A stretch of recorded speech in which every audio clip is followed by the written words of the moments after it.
Salam. Bugün sədaqət məsələsinə biraz fərqli bucaqlardan baxacağıq, dərinə gedəcəyik. Salam. Əlimizdə deməli iki çox fərqli mənbə var.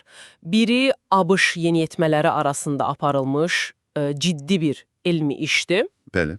Digəri isə internetdə çox səs-küy yaradan Red Pill fəlsəfəsinin, necə deyim, sədaqətə dair olduqca kəskin fikirləridir. Həqiqətən kəskin. Məqsədimiz də odur ki, bu mənbələri təhlil edək, sədaqət və cinsi davranışlarla bağlı bu fərqli, hətta ziddiyyətli standartları sənin üçün aydınlaşdıraq. Görək nə çıxacaq ortaya.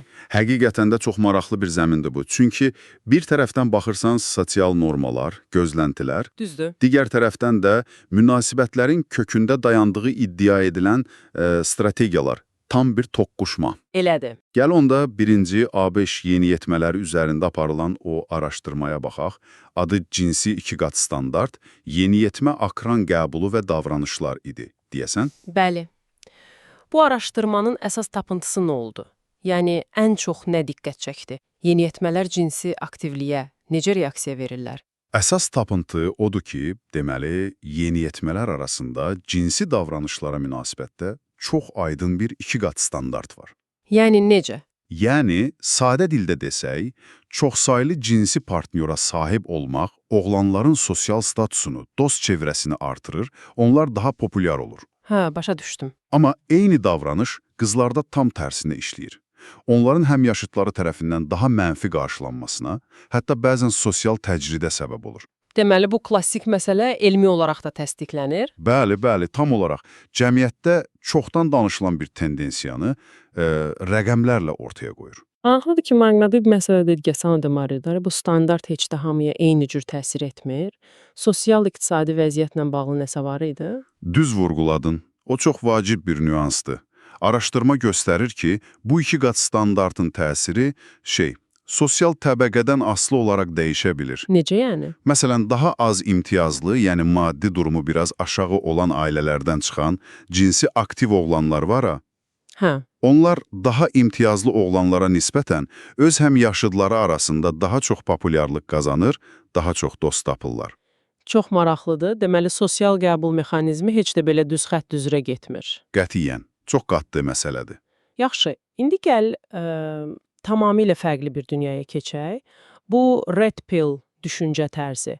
Bu nədir ümumiyyətlə? Və sədaqətə niyə belə, necə deyim, sərt yanaşırlar? Hətta deyirlər ki, sədaqət yalnız məğlublar üçün.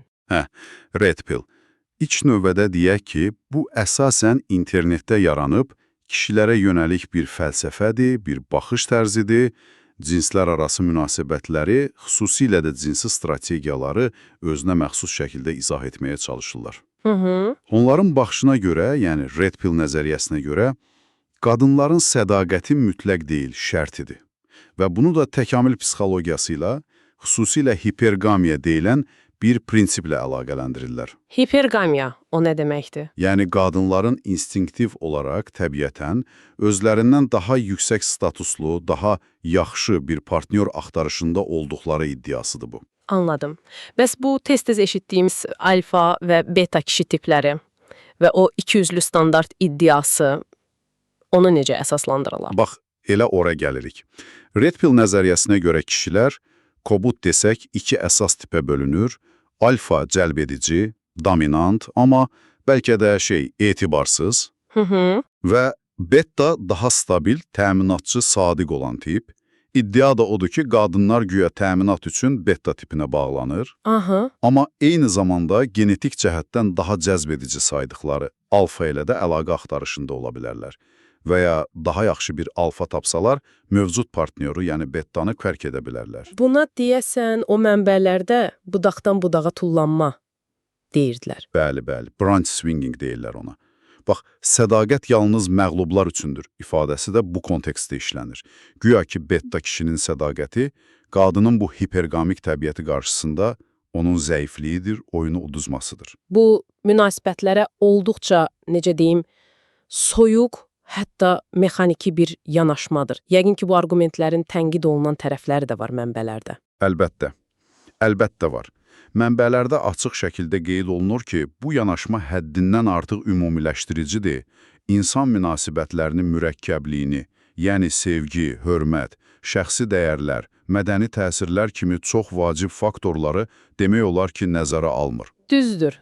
Həm də fərdləri çox sadələşdirilmiş kateqoriyalara bölməsi və bəzən qadınlara qarşı neqativ stereotipləri daha da gücləndirməsi tənqid olunur. Amma unutmayaq, bu sadəcə mənbələrdə təqdim olunan bir baxışdır. Öz tənqidçilər də çoxdur. Deməli, əlimizdəki materiallara baxanda iki fərqli mənzərə yaranır. Bir tərəfdən, sosial araşdırmalar deyir ki, cəmiyyət ən azı yeniyetmələr səviyyəsində qadınların cinsi sərbəstliyini bir növ cəzalandırır, oğlanlarınkini isə əksinə mükafatlandırır. Bəli, sosial nəticələr fərqlidir. Digər tərəfdən də Red Pill kimi baxışlar iddia edir ki, yox, əslində qadın sədaqəti təkamül strategiyası ilə bağlıdır, şərtidir. Cəmiyyətin qaydaları isə sadəcə bunun üstünü örtür. Tamamilə doğrudur. Bu iki çərçivə sədaqət və cinsi normaların necə formalaşdığına dair çox fərqli izahlar verir. Biri daha çox sosial təzyiqlərə, nəticələrə fokuslanır, digəri isə iddia edilən bioloji və ya strateji motivlərə. Hər ikisi də düşündürücüdür əslində. Hə, hər iki perspektivdə mənbələrdə təqdim olunduğu kimi mövcud vəziyyəti anlamaq üçün fərqli bir eynək verir sanki. Bax, bu müzakirənin sonunda sənin üçün belə bir düşüncə toxumu buraxmaq istərdik. Sənin şəxsi müşahidələrinə görə real həyatda gördüyün münasibətlər və cəmiyyətdəki sədaqət anlayışı bu iki modeldən hansına daha çox uyğun gəlir? Yəni, sosial təzyiqlərlə formalaşan o iki qat standartlara mı? Yoxsa Red Pill'in iddia etdiyi o strateji hipergamiya mı? Yaxşı sualdır. Yoxsa bəlkə reallıq, necə deyim, hər ikisindən və daha çox şeydən ibarət, çox mürəkkəb bir qarışıqdır. Bu barədə düşünməyə həqiqətən dəyər.